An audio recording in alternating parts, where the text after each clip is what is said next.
Well, welcome to another What's Up Wednesday. Today we will be talking about safety, and if I have time, we'll jump into boondocking. Question number one. When it's just Jake and you, do you ever get scared? I've only been nervous a couple times. Not really scared, but nervous. When I first started trying out boondocking of, am I going to get stuck? Are there people out here, animals out here that I don't know about? But scared? No. Pretty much I feel safe anywhere I go. Do I ever get scared? No, not really. Question 2. Are you alone most of the time? Do you all have meeting places? Are you armed? What if something bad was on top of the hill? Okay. Am I alone most of the time? Yes. Me and Jake travel alone. I like traveling with friends. I have more fun traveling with friends. But that's not always the case. And if I waited to travel with friends, I'd never see anything because they've got places they want to go and I've got places I want to go. So we try to travel together and when we can, and it's like I said, it's a lot of fun. Do we have meeting places? No, not really. I follow other fellow nomads YouTube or their Facebook to find out where they are, and then I get in touch with them if they're in the local area, ask if we want to meet up for maybe dinner or travel together, whatever. But do we have regular meeting places? No.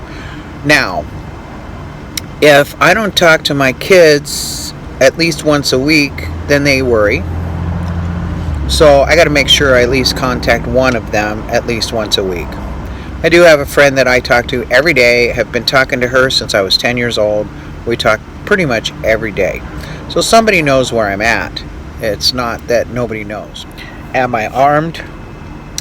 It depends on what you consider armed. Do I have a firearm? No. Do I know how to use one? Yes.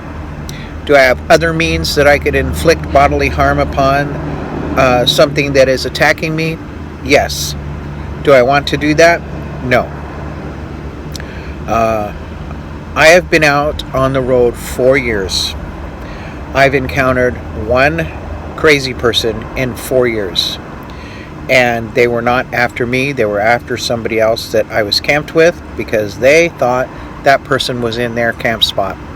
Now, the person that was crazy was literally suffering from PTSD and was homeless and lived in the desert and did not want campers in his, quote, campsite, which we were not. We were in public lands and he ended up going to jail. Anyway, I have never had a problem with that. So, next question. If someone bad was on the top of the hill, what would I do? I have wheels. I have a key. I would get in my rig. I would turn the key and go if I could. Always plan when you park somewhere and you're alone. Plan with your nose out so that you can get out quickly. Definitely have some kind of weather radio or radio that you could know if there's a storm or if there's fire or something like that. And don't open or unlock the doors if somebody knocks, even if they're a cop. Talk to them through the door or through the window. Don't open the door and, you don't know what's out there.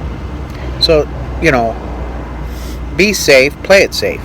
And as far as, being armed out here, most of the people are pretty okay. I haven't run across very many aggressive people. There are some out here. I've seen them in action, but not towards me. So, and the further you get away from a town, the safer it is, I think. But that's my own personal opinion. All right, next question. Do you have a system for keeping in touch? What are the pros and cons of daily check-ins? If you feel happy about daily check-ins, knock your socks off. Do a check-in. I'm 62 years old. I have children younger than myself. They don't check in with me, and I'm sure the heck they're not going to check in with them. They have their life, I have my life. Now, we talk at least once a week, just to talk about BS. So, okay, that's kind of a sort of check-in. If they haven't heard from me in a while, they'll call, and they'll see if they can get me.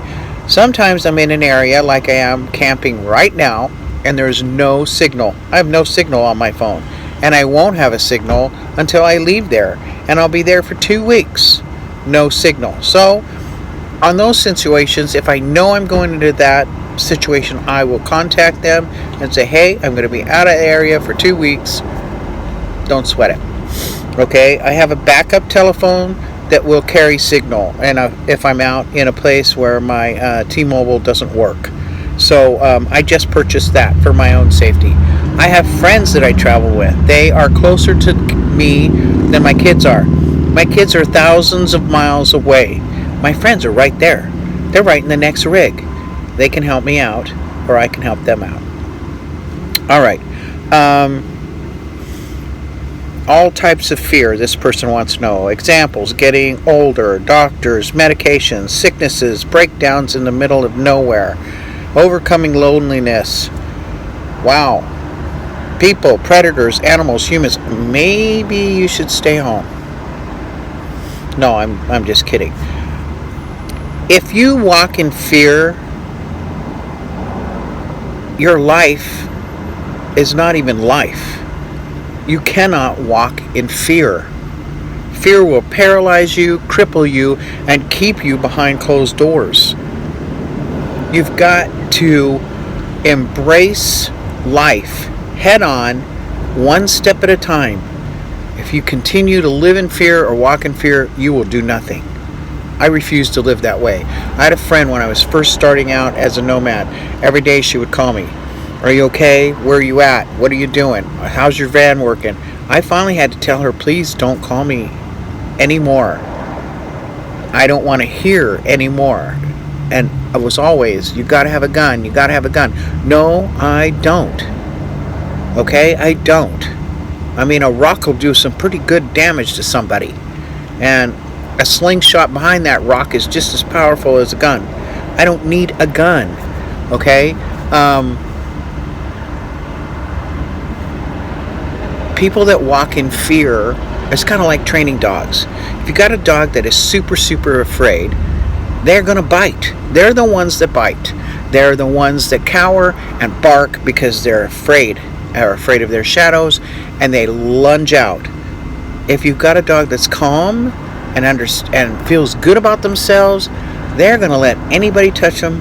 They're going to be okay with whoever, and they're going to be settled. Okay? It's the same with people. Don't walk in fear. Next thing, how do you get help when you need it? Well, I use a telephone. And if I don't have a telephone, well, I haven't come across that situation yet, and I try to stay out of that situation. If I am going to camp somewhere and I have no cell service, I have a bike that can go 40 miles on a charge. I have gasoline to run my generator to charge that bike up. I can at least get 20 miles out of that bike and go and get help. Okay? If I'm injured or something, that's a whole nother ball game. And I just hope and pray that I haven't, or I don't get injured, because I don't have a GPS come and save me device. I don't have a life alert, help me, I've fallen and I can't get up. I don't know, local sheriff, local somebody, if, there is 911 on these phones. Even if you get no signal, a 911 will come out and they can locate you. Okay, how do you handle severe weather? Are you always able to outrun it? And ideas if you can't. So I try to travel around the storm season because I have been in a couple tornadoes, and no thanks. I've seen what they can do, and that's the one storm I don't want to be anywhere near. Lightning and hailstones, another thing too. Don't want to be near those. So I watch the weather. I have been caught off guard a few times and caught into some hail, so I will find a gas station that has, say, an overhang, or a place of business that has an overhang that you can park under and protect the vehicle if I know the storm's coming. I keep a watch on the weather carefully. You can't outrun the storm once it's there. Once it's there, you need to take cover. when I was traveling in Tennessee or Arkansas once, I was in my Class B plus, and I woke up to my rig rocking like crazy, and I heard some things hitting the side of it, and I looked out the window and there were shopping carts being pushed across the Walmart parking lot and were running into my vehicle. And I noticed the sky looked really weird, and I've been in tornadoes before, as I said, so I know what's going on when the sky is looking like that. And all I could think of was get to the side of the building, get as close to that building as I could get, and I parked my rig right along a solid brick wall, and I sat there the rest of the day waiting for the weather to clear up. And that particular tornado went across into Illinois, and it ended up killing 6 people. And pull off, find shelter, and if it got really, really bad, I'd have probably gone into Walmart, into their bathroom, probably. Usually an inside stable area, solid, is the safest place to go, and their bathrooms would have been probably the safest. Outside, my vehicle wasn't rocking as bad where I parked it, and I'm serious, I was within 6 inches of the building. I could not open the driver's door at all to get out. I would have had to go through the passenger door or into the back end and jump out back there. I don't like being subject to bad weather, so early spring, early fall, or later in the fall, early spring, I stay out of the Midwest as much as I can, because that is prime thunderstorm season. In the heat of the summer, you got fires in the west, so you got to watch for fires, you got to watch for the thunderstorms. And then there's hurricane season for down south. You can't not go to these places, you just have to watch the weather. Like, a lot of people don't like the cold. When you're traveling in an RV or a van or something like that, it is easier to heat that rig up than it is to cool it off. So if you're traveling in colder weather, try to use jug water, and if you can winterize your rig if you're in colder temperatures, unless you have like heated tanks or whatever, because you can take these rigs in snow and down into 0 temperatures if you winterize it and use jug water, and you catch your water in bowls instead of having it go down into your tanks. I did that the first year I had my Class B plus. It was a 3-season coach. I stayed in it in the winter. In fact, I left Minnesota on my birthday in December. So it was really cold in December. There was snow all over the ground and all over my rig when I left. But we were fine. I had a little electric heater that I could run off my generator. I had a little buddy heater that I can run when I'm parked. So we had plenty of heat. In fact, I've even camped clear up in Santa Fe, New Mexico, where it snowed overnight. We were perfectly comfortable. The problem is when you get down into the 100-degree temperatures trying to cool these things off. It's very hard to cool them off. Easier to warm them, hard to cool them off. Anyway, I think that's the end of all the safety questions, and I think I am out of time. I will not be getting into boondocking this time. I'll do that another time. I have a few more topics to go through. If you have any questions, please leave them in the comments, and I will add them to my list. If it's a different topic altogether, I will make a new topic. So send your questions. That's what What's Up Wednesday is all about, is questions and answers.